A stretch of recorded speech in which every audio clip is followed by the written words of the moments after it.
دلوقتي هنجرب ان احنا نعرف الشفرات على الجهاز عن طريق كارت التمرير.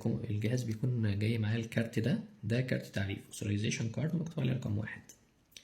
ده بيستخدم ان انا اعرف مثلا الشفرات بتاعتي على الجهاز عن طريق التمرير على طول. يعني زي كده بمرر الكارت، الجهاز بيدخل في مود التعريف والاقي اللمبه الخضراء عماله بتعمل فلاشر سريع زي كده. وقتها ابدا امرر الشفرات بتاعتي اللي عايز اعرفها على الجهاز. وزي ما انا بعمل كده بالظبط اهو، الشفرات دي كلها كده اتعرفت على الجهاز بكل سهوله. تمام. بعد ما خلصت تعريف خلاص امرر الكارت مره تانية. تمام كده الشفرات دي كلها انا عرفتها على الجهاز. ممكن ابدا اوزعها على السكان، كل ساكن او حاجه ياخد مجموعه الشفرات بتاعته وخلاص. على كده شفرات استخدامها زي ما انتم شايفين بسيط، بتمررها مجرد بتمرر شفره على الجهاز